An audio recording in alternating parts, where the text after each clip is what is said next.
business that involves university merchandise, because people can't really help but really follow their school spirit, because it's something that they're very proud of. We came from this school, and especially Ateneo. Yeah, but so how do you actually cater to that kind of market? You know that these people are hungry for merchandise that represent what the school they came from. So how do you actually respond to their? I mean, I'm sure you decide on your own on what designs, but do you actually also consider the different generations? Yeah, actually.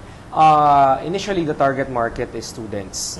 So designs that are kind of bold, loud, and huge prints. Yeah, because actually I noticed a lot of older people wear it also. So I'm just wondering how you're able to cut across those markets. I mean, considering your target we wanted the alumni to embrace the culture of the students, but apparently it's not entirely possible. That's why in some designs we have a compromise, meaning we would have wanted this design to be too loud, as our designs usually are.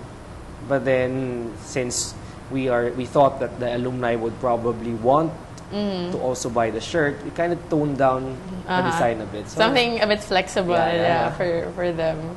That's good. How about in terms of the business itself, like operations and distribution, as we were talking about earlier? How are you able to manage it? I mean, how many are you in your business now? And I'm sure a lot of people here are very curious about how like a shirt business runs, because for them okay, maybe it's just designing and printing, but that's not it. I mean, it doesn't end there. I mean, there are collaterals, there are things that even if you're catering to a school market, I'm sure you have to promote at a certain point. So do you get endorsers, or how do you actually come about the operations of your business? Well, the business right now, we are 4 in the business. The business has 4 partners, but only 2 are full-time. There's a third partner who's handling another business who helps from time to time in the business.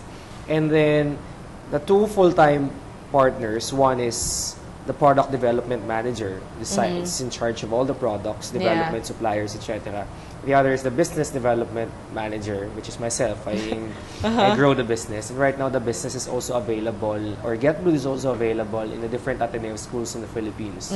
So even outside of Katipunan and what's good about it is that our partners there are student entrepreneurs. They are students. Because Ken and I, and even Kyle and M, which are our other partners, wanted to tap or to ask the help of students for them to also experience how it's like to do business. And hopefully they'll do business after college. So you're actually also encouraging them to pursue that kind of line. And for instance, our Cagayan de Oro Xavier University distributor has been with us for a year already. Our Davao, a year na rin. Iloilo is. And how are they doing so far? Yeah, they're doing well. Although it's very seasonal, but they're doing well. Yeah, I was about to ask like the seasonality of the business. Considering that they're students. And I think they're serious in doing business because aside from Getblued, they're also selling other stuff. Okay. And then it comes to promoting. Well, we promote in ways that students or our target markets could relate with. Meaning, put emails, etc., etc. Very. I mean, I'm sure you don't tap into the tri-media and all those it's things. Kind of expensive. Yeah, and if we have it's interviews such as this, it's a bonus on it. Of course, but yeah, I mean, I would think that just being making your presence felt in the school by people wearing the shirt is advertisement in itself. So do you get all these basketball players to wear it, or sometimes they're kind of difficult to get also. Okay. They're in demand. Oh, okay. Do you I'm sure they don't ask for anything in return. I mean, like unlike other endorsers. Well, we have arrangements with them. Like X deals and stuff like that. Sometimes, yeah. Because I think it's an alternative. For me, I see it as an alternative way of marketing also. Because I mean, you don't necessarily have to spend on TV ads and all these print media that cost a lot, of course. But I mean, I'm really amazed at how you're able to put together through natural advertisement, like wearing the shirt itself. Because cost is an important thing for us. Because so in terms of costs, right now it's just. Can you say that operations has a very low cost in this type of business you're doing? Or? not very low because, syempre, with all that's been happening in the economy, prices have been going up. Yeah, I know. But in terms of, you know, the division of expenses, yeah, like, it's pretty well managed naman right now. And I hope it stays that way. It gets better pa. Of course. So your models to actually consign your shirts in different, are you in other bookstores or just in, I mean, of course, around the Philippines? We're also available in the Ateneo Law School in Rockwell.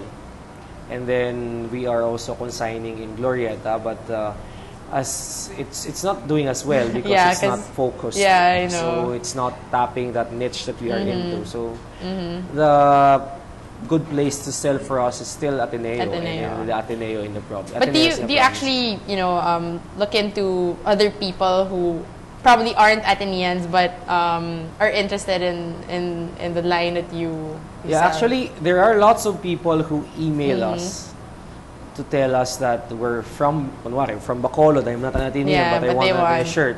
How will that be done? And then, so there are actually people who do that. That's great. I mean, I'm sure you'll be amazed at how, wow, these people actually, you know, want to wear Ateneo shirts, even if they're not Atenean. So that's great. Anyway, we'll pause first for a commercial break. We'll see Mr. Kirk Chester Damasco later.